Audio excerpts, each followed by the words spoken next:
Hello, everybody. Jason Leva here with the Fort Worth Community Arts Center. We have another holiday edition of Boxed Lunch for you folks as we approach the 4th of July weekend. We are moving over to the Dallas area today, and we are very excited to have with us a very special guest, the one and only Benjamín Espino. Did I say that right? Espino, but you're close enough. Espino, very good. How are you doing today, Benjamín? I'm ready. Well, we are so very glad that you took the time to join us. And before we delve into all of this, would you be kind enough to just introduce yourself and let us know who you are and what it is you do? Yes, my name is Benjamín Espino. I am the manager of the Latino Cultural Center, which is a multidisciplinary arts center in Dallas. We are a division of the city's Office of Arts and Culture, and we opened our doors in 2003. The building was designed by Ricardo Legorreta, and it's a beautiful facility with a 300-seat proscenium auditorium, theater, and 2 gallery spaces in the plaza, which we utilize for all sorts of events. Prior to working at the Latino Cultural Center, that was Freudian, I worked at Jubilee Theatre in Fort Worth for a decade, from 2000 to about 2011. Nice. Well, we are so glad that you are here with us. I had the privilege of seeing Blood Wedding over there, and it was a fantastic facility. And you have a couple of, I say resident groups that are over there. Who all participates over at the Cultural Center? We have 2 future resident theater companies, Teatro Dallas Academy of Theater Company. We had bond funding from 2006 to build a black box theater, which we have broken ground on, and they will be the resident companies at that black box theater. We also have several dance groups that also function, we call them corporate, so they're not necessarily resident companies like Academia Theater Company and Teatro Dallas, which is actually the oldest operating Latino theater company in North Texas. Gotcha. And am I correct that Prism is over there right now? Is that right? Yes, Prism Movement Theater. Jeffrey Colangelo is actually doing this very interesting piece. It's like a drive-in movie meets performance art. So you actually sit in your car, you tune into a radio station, and then you watch the performers. Mostly it's a dance piece. So kind of reminds me of Hip Pocket Theater in the old days, for those that remember Hip Pocket, when Johnny Simons was out there on Loop 820 before they had to move. Gotcha. And they opened this last weekend. Is that correct? That's correct. And they're skipping this weekend since it's 4th of July, and they'll be back next Friday or Saturday. So awesome. It's nice that during the pandemic we were able to experience art again. Yes, absolutely. Very important. And we can delve into that a little bit more. I know they sold out, I think, on their opening weekend. So it's great that people are taking the time to get out there and support the arts. And sounds like they have come up with a way to do it safely. And I just keep hearing great things about it. So it's very exciting that you guys are a part of that and doing all you can to keep the arts alive, especially in today's current climate. So, all right. So, Benjamín, what's on your lunch menu today? And do you mind talking a little bit about the ingredients that go into it? Okay. So today for lunch, it's going to be to me, it's very simple, but yet very healthy and very fulfilling. We're going to have baked salmon with salt and pepper, the dash of chili powder with wedges of lemon and sliced jalapenos. I try to abstain from carbs, but we all love rice, so we are going to have a little bit of white rice and some steamed broccoli. So it's a rather easy dish to make. It only takes about 27 minutes. Wow, it sounds absolutely delicious. With the holiday approaching, I don't know if I'm going to veer away from the carbs this weekend, but I went with a little bit more of a breakfast flair for my lunch today. I got to do some holiday shopping for some food items for the weekend, so I'm going with a good old-fashioned standard ham and cheese omelet today. Delicious too. Indeed. There's never a wrong time to have breakfast for a meal, I think. So my ingredients are pretty simple today. I'm going with some eggs. I've got some diced ham, and then, of course, the ever great cheese item as well. So I'll throw a little bit of that in the omelet and then top it off with that as well. All right, my friend, are you ready to head to the prepping station and get our lunches ready? Yes, let's do it. All right. Well, I'm looking forward to seeing that baked salmon turn out, and people just continue to top me with their lunch items. I'm learning all kinds of great recipes and all kinds of interesting information as well. So, all right. So you want to talk a little bit about some of your first steps. And while you're doing that, I'm going to just break my eggs in a glass, mix a little milk, pick that up, and heat my pan up. So tell us how you go about this fabulous baked salmon. Most importantly, since, as we all know, the CDC recommends you wash your hands for 20 seconds.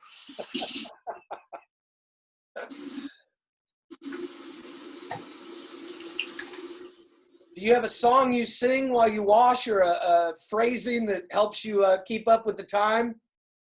No, but actually Donna Summer did have a wonderful Instagram video where she sang "I Will Survive" and washed her hands for 20 seconds. It's actually on Instagram and actually is pretty entertaining.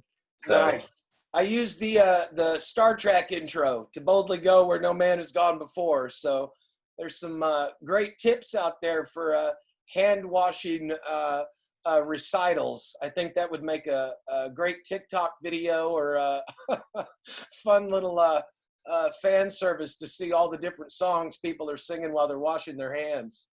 That is very much true. So what we're going to do first, prep, I'm going to prepare the salmon, because obviously rice and the broccoli won't take very long. I have this very old baking sheet I inherited from my mother when I moved out. I had it for decades. So.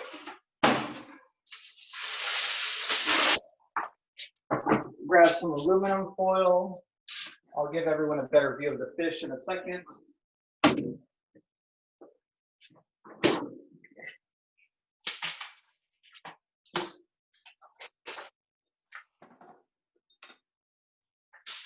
And this actually, a pound of salmon is perfect.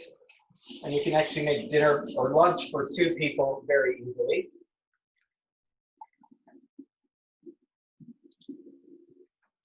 And again, very easy, preheat the oven to 375.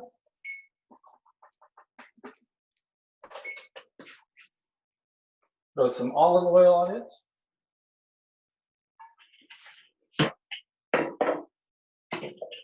And some pepper.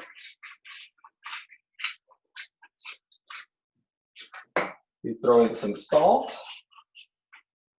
Depending on how spicy you like it, some cayenne, some chili powder, but not too much. One doesn't want to go too crazy. And my apologies, I adopted a cat on Friday, so he's watching us in the kitchen. His name is Alexius. He'll make an appearance later, I think. So.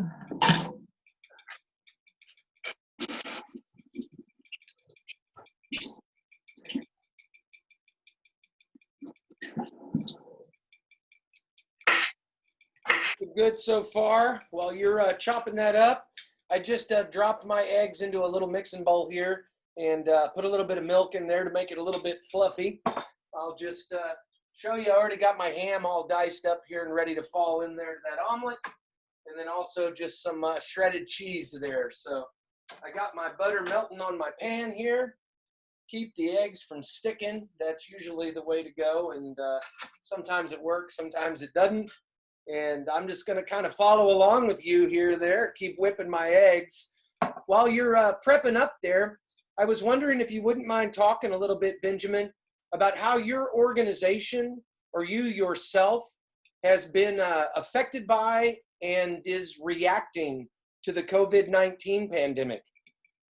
I think most importantly, like as a division of the city, we have to consider public health as the greatest priority. So we are, even though all city cultural facilities are shut down, we are working on a reopening plan, and we hope that we will be able to reopen the gallery spaces first in the next month or so, hopefully, and then have a really good plan as to how we can allow people to come back into performing arts spaces. Because as someone who's been in the performing arts for 20 years, we want to make sure that it is safe for everybody to come back. So personally, for me, I've always been a runner, and then I took up cycling a couple of years ago. So exercise has been pivotal for me to help. Obviously, one has to clear one's mind in what has been a very trying time for us all. And of course, I do like wine, so wine always helps in the evenings. So. And I'm a huge fan of history. I was an English and history major, so my fascination for reading hasn't stopped, and I've just completed Robert Caro's, 3 volumes of Robert Caro's 4-volume biography of life and times of LBJ, or Lyndon Baines Johnson, which is actually really very good reading. The 3rd volume, Master of the Senate, alone is 1,100 pages. So you wrap the salmon. Oh, hang on, let me give everyone a view of it. I must be good about these things. So I think hang on, it's good. There. So just very simple salmon. Oh, it looks delicious. And we will start the rest in a second. Let me make sure. So we toss it in the oven.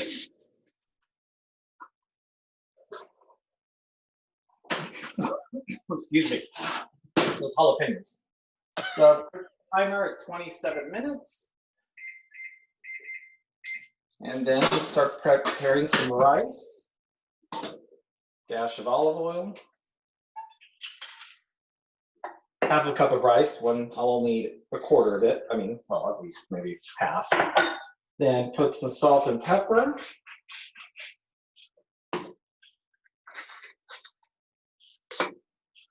And water. Bring it to boil. We'll clean up this mess in the meantime. Dude, you are skilled in that kitchen, man. You just whipped that all together. It would have taken me days to get all that preparation done. I enjoy cooking. I learned it from my Mexican grandmother, so it's kind of nice to. And I do find solace in cooking. I think some people do. It's actually makes you feel good too. So let's chop up some broccoli. All right. While you're doing that, I'm just going to pour my eggs in the pan there and let that start sizzling up as well. And you talked a little bit about reading and books. Is there anything else that you have delved into during the pandemic? And what have you learned about yourself and your organization during this trying time? One, I've learned that it's really, I'm glad that overall I have a very positive outlook on life. I think one has to, and especially in the arts, we all of us love art, and we can find solace in art. It's also important to every once in a while you have to realize we're not perfect, and so there was a great New York Times article about resilience and how I've been very fortunate that I'm close to my family, so I've found my family and friends to really be a wonderful point of comfort when you've had, especially, I think at the first of the lockdown, when it was dark and gloomy in March, it was rather difficult to find any sort of hope. So, but luckily, I think that through that and long conversations with good friends and family, I've been able to move forward. So, as for our organization, we have a great leader, our Director of Office of Arts and Culture, Jennifer Scripps, and she has been very pivotal in keeping our team together during this trying time. So I'm waiting for the rice to boil, and then we still have about 20 minutes. So I think we may move over to back to the dining room or the living room. We can keep chatting. Absolutely. While you're doing that, I'm just going to show you a little bit. I got my eggs going here. So that's working out pretty well. And while we are visiting, I'm just going to go ahead and throw my ham in here as well. I put a little too much in there, but I don't know if that's a bad thing necessarily. So go ahead and drop that in there. And then I'm also just going to take a little cheese, flavor that in, and then like I said, I'll put a little bit more on there whenever we get to that. So so while all your stuff is cooking and it looks like you're just waiting for the water to boil, will you do me a favor and talk a little bit about how do you see the arts in general adapting? I know you said that you have not only theaters but also some galleries over there. Where do you see the arts heading over the course of the next few months? Honestly, I would say even next year, especially moving into 2021. I think that that is a great question. So I think when we look back at this, or scholars or ourselves as people who love art, start studying this time, we're really going to reflect on what it meant and how much we missed. Social distancing has really been hard for all of us who love the arts because we're so used to being together in rather closer spaces together than not. So I think that our art through the pandemic is going to reflect that. I think it'll be interesting to see how theater, for me, I can't wait to see how theater reflects back on the pandemic, hopefully a couple of years from now. So I think that will be very interesting. Gotcha. Now, have you guys moved into the virtual realm at all during this time, or has most of the organization's time been spent in planning and preparation for reopening? No. We have done some virtual programming. Hold for me, my rice is just a second. I'll be right back. All right. While you're doing that, I'm just going to again show off my beautiful omelet here and just about ready to give it a flip. And then we'll go ahead and try to make it look like something other than some fried eggs in the pan here. So just going to give that a little, toss and start moving forward to seal that up there. So what we have actually seen very successfully. Academy Theater Company, both Teatro Dallas, have done several virtual programs that have been very successful. And what we've done at the Cultural Center, we've started with our there are four what we call neighborhood cultural centers. So you have the Latino Cultural Center, the South Dallas Cultural Center, the Bathhouse Cultural Center, the Oak Cliff Cultural Center. They're all run by this and by my friends and colleagues. So what we started is virtual art. Every Wednesday, we'll have a chat with the visual artist, perhaps an artist that we were going to feature in one of the gallery spaces. Or we have created a series of art kits that we then distribute in partnership with the Dallas Public Library. Or for instance, we distributed a series of art kits, origami art kits, that they could take home, these kits for kids. We partner with the Big Brothers Big Sisters of North Texas in order to make sure that we still are engaging our communities as much as possible during this trying time. Yeah, absolutely. So when you guys talk about your galleries over there, are they sculpture? Is it mostly visual artists? What all is entailed in your galleries? We have two gallery spaces. The main gallery spaces. So we have wings to the building, and I wish we had, or we could show a photo probably of the Latino Cultural Center so everyone can see how beautiful it is. For those that are not familiar with Ricardo Legorreta, he actually designed the Museum of Science and History in Fort Worth. So his has a very colorful palette when it comes to his architecture. I'm sorry, I was going. So we have two gallery spaces. So we usually rotate 6 to 8 exhibits. It can be everything from a group exhibit to a single show. We also, this is Alexius, or we call him Alex the cat.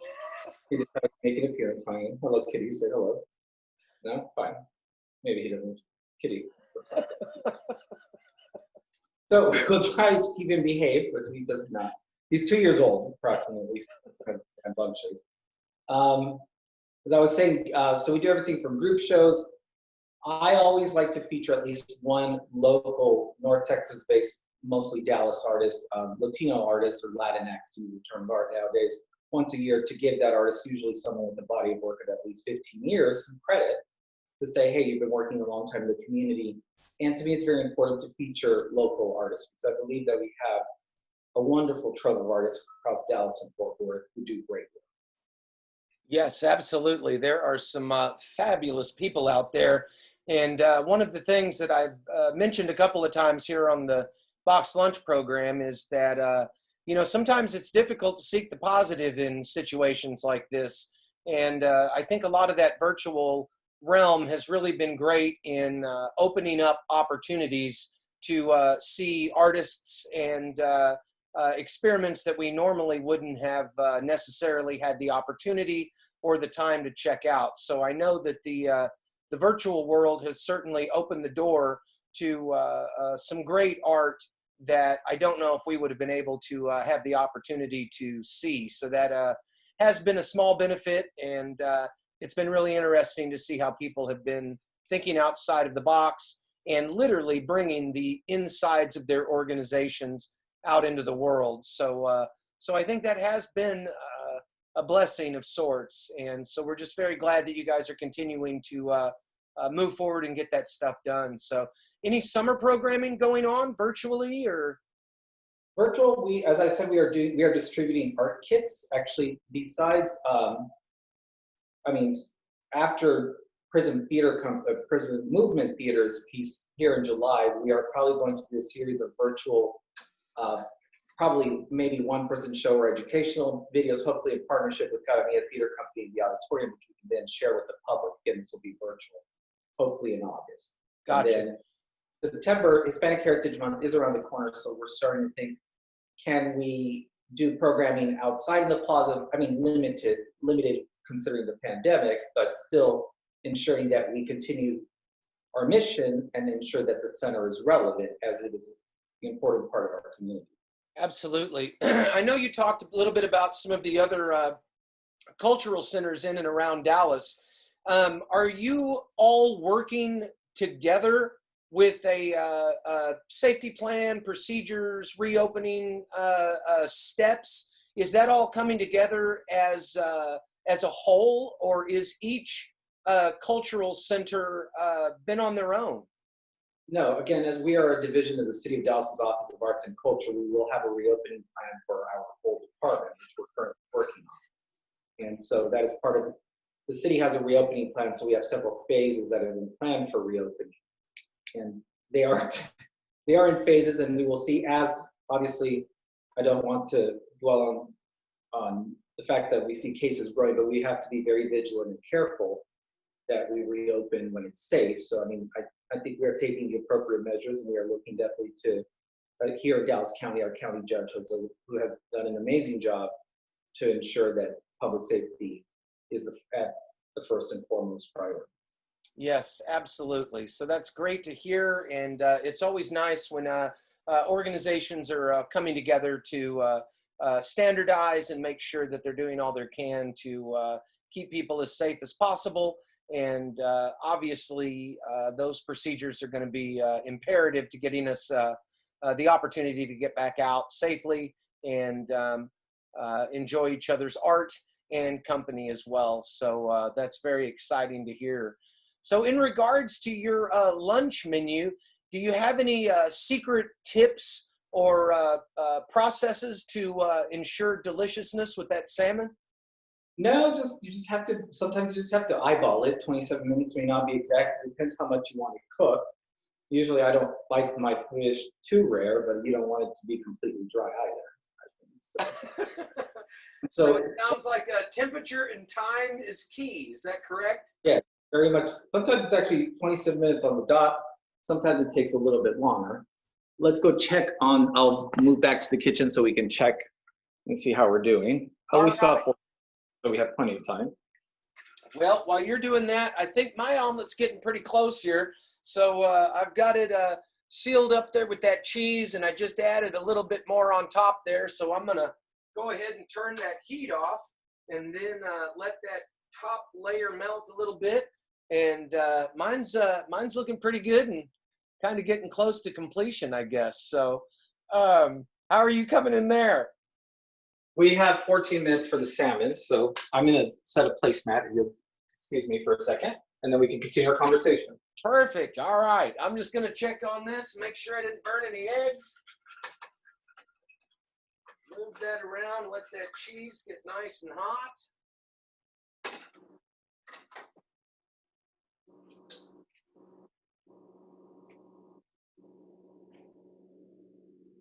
All right, Benjamin, it looks like that cat came out for the salmon as well, so.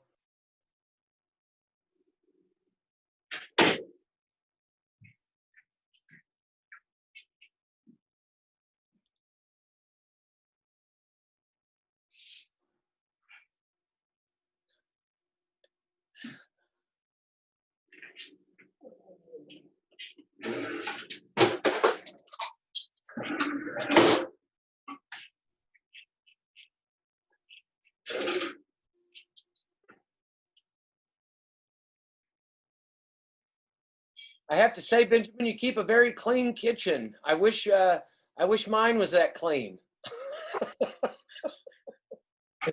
small, so it's pretty easy to keep clean, I think. So All right, while you're waiting on that salmon to cook, I'm curious, what item or food venue are you most looking forward to indulging in once you're comfortable enough to get out and around back in society? Um, that's a good question. Everybody loves Tex-Mex, but I don't know. That's a hard one. I mean, I there's this local place I really like, Parigi, and they make a really good salad with shrimp. So that would be nice to sit outside and have a glass of white wine and feel completely comfortable. So I mean, it's probably that. But who doesn't love Tex-Mex? Absolutely. There's been a real consistency. I always ask people where they want to go or what they want to eat. And we've had some great restaurants and some great food items and things that people have talked to. But one of the most consistent things I keep hearing is just the socialization itself. And it's amazing to me how people are bound together by food and things along those natures. But it really does seem like the key component in all of that has been socialization and just having the opportunity to literally sit across from somebody and have discussions and get back to the coffee bars and things.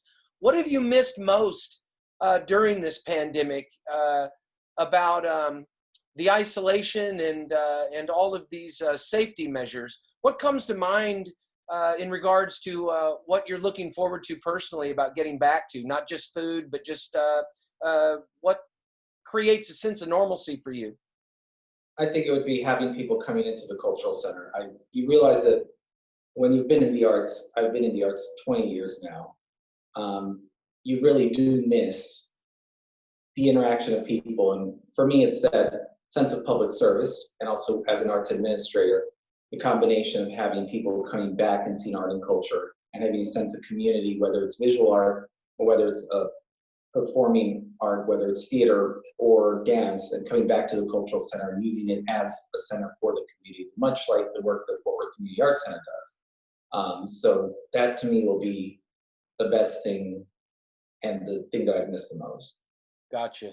Absolutely. So what's become some of your favorite stay-at-home activities? I know you said you read a lot. Is there anything else that you've picked up during all this, or maybe a new hobby that you've started? Well, when I'll show the photo in a second, but when the gym shut down, I actually converted my coffee table into a weight bench. So you learn how to do home workouts, and I bought weights online. And so that was an interesting change of course for me. So I mean, and it was actually fun. Several times I was doing a reverse exercise and like fell off the table and just started laughing. I had to actually laugh at it, or you would start crying. But so I mean, that would be that. I mean, and you realize that when you're at home, you're like, okay, you have more time for home projects that you've been putting off, whether painting a wall, installing light fixture, all sorts of things that you can do. Yeah, it's amazing when you stare at the same walls. You think often, well, I guess I could, build a room or add an extension to the house, maybe build a porch.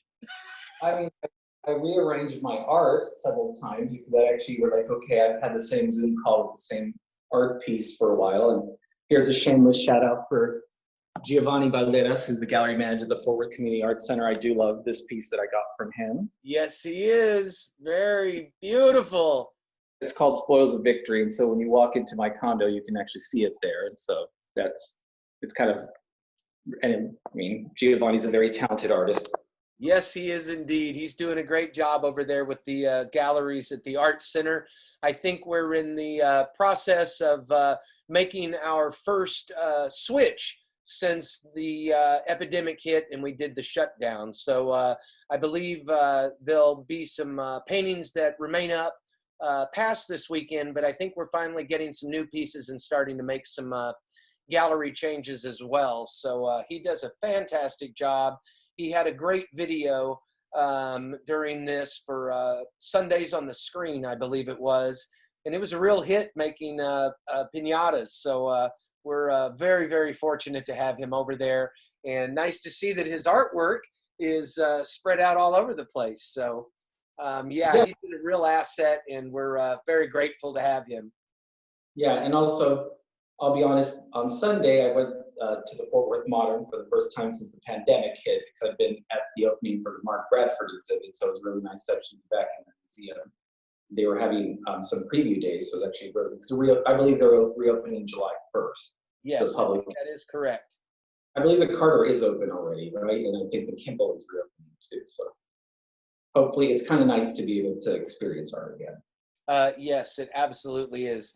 And in person, you see, you know, a lot of great virtual stuff, but I can't express it enough. There is so much impact to be in front of it and standing with the piece that it really does make all the difference in the world. So I'm also excited that we're moving towards the abilities to get back out there and sharing that experience. So, so Benjamin, do you mind talking a little bit about what helpful community resources are you seeing out there or using personally, and how can your organization be assisted or provide assistance to other artists or arts organizations?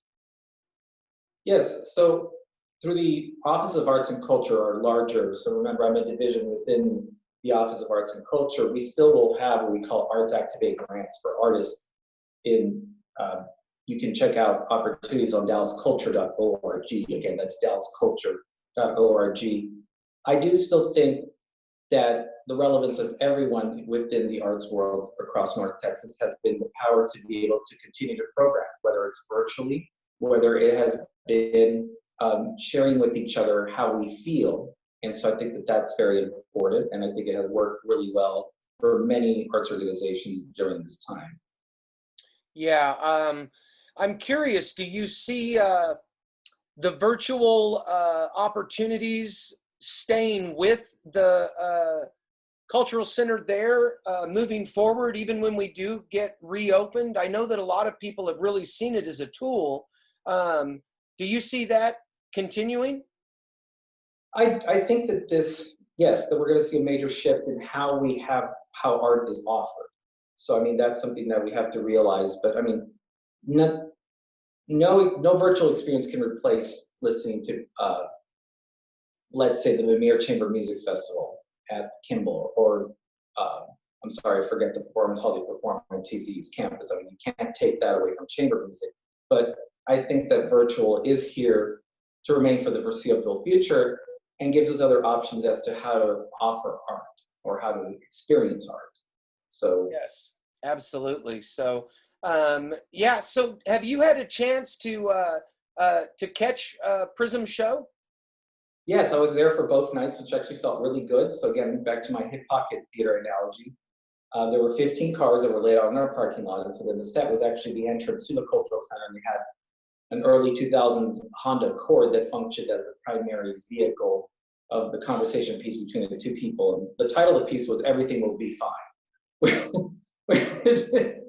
I mean, as Americans, we do have a very optimistic outlook. I think all Americans, it's part of our ethos and part of the way we've always looked at ourselves. And so everything will be fine. And then so I pulled up a chair and sat underneath the tree quietly to the side of the set. I didn't have the best view since the cars were actually kind of in almost a half moon formation, if you will, or a crescent. And so I was able to experience it. For me, just sitting there underneath a tree in my parking lot watching art, it's about a 50-minute piece, so it's not too long. And so it was actually really nice to be able to sit there and be like, we have art happening again, and we can experience it. Yeah, I'm a big fan of Kwame. I know that he was in the show and also one of the choreographers and co-directors, I believe. So I've had the privilege to work with him a couple of times at a couple of different theaters, and he is just a really special guy, and I'm just really impressed with the way that they were able to have something not only live, but also relevant to the situation at hand. And I think it's just a real testament to them that they were able to pull all of those items together, make it relevant, make it safe. And I can't say enough about that that particular theater group. I had the privilege of seeing one of their previous shows, Bruises, Animal versus Machine, and what they do and the way they're able to tell their stories through movement is nothing short of amazing. And I really do think they're one of the top tier original and really artistic groups that are out in the Dallas-Fort Worth area. So I can't say enough good things about them, and just cannot encourage people enough to take the time and look them up and make sure that if they can, to get a chance to get over there. Now, are they adding some dates as well? I don't know, because they actually sold out next weekend's show too. I was about to say that. Let's check on the food while we're talking. But hopefully, if we have the opportunity, we could be able to expand, which would be, I think, wonderful. Yeah, I do too. And again, they're just so outside of the box that it's going to be a real testament to the ability to continue to produce and move forward. And I know that a lot of people are concerned about that, but these sort of groups are the ones that are going to really set the bar and show us that there is opportunity out there for us to continue to create if we're willing to think outside the box and do all we can to find ways to bring people together safely and give them an opportunity to experience something that sounds just really, really special. So I'm excited that they're out there and having the success that they are. So, all right, how's that fish coming? We have 1 minute and 24 seconds, so I think I'm going to pull out a plate and get ready to prepare it. I'll make sure to share the presentation once we're done in a second, so we'll wait a minute. Absolutely. That's the best part of the program, is plating and presentation. While you're finishing up your lunch items there, Benjamin, do you have any tips on how to stay sane at home, mentally and or physically? Again, for me, exercise was key, and then also being close to my family and friends was really, really very nice. I mean, I think that I forgot, I was in the New York Times, but there was an article about 10 minutes of exercise or being outdoors really helped one when they were, especially when we were at shelter at home. I mean, I think that even just 10 minutes of sunlight walking down around the block will change your outlook. I'm very lucky, as I said, I cycle and I also run. So we have White Rock Lake here in Dallas, which is there's a nice 10-mile loop, and then you can add another 10 miles to, so a 20-mile bike ride does wonders for your constitution. Wow. Okay. And the fish should be ready now, so let me get it. And then I'll promise I'll show the presentation when we're seated for lunch. Perfect. Right.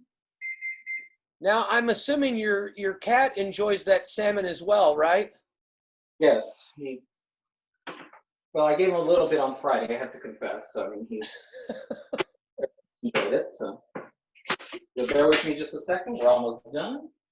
Absolutely. So I've got one more question, and this is probably the most important. While you're plating up and finishing up your lunch, do you mind telling us how and where our viewers can find your organization and any planned activities, current Yes. or future? And how do we find out about you guys and keep up with what it is you're doing? That is a wonderful question. So our website is lcc.dallasculture.org. That's lcc.dallasculture.org. And I think, you know what, when we have the video, we can actually put a link to it to make sure that ideal. That everyone can see it. So we are done with this. Let me put the plate, and then I will show the presentation on the table. Perfect. All right. I'm going to get mine ready as well. I have a feeling yours is going to look a little better than mine. Mine looks a little measly, but it's going to taste absolutely delicious. I guarantee it.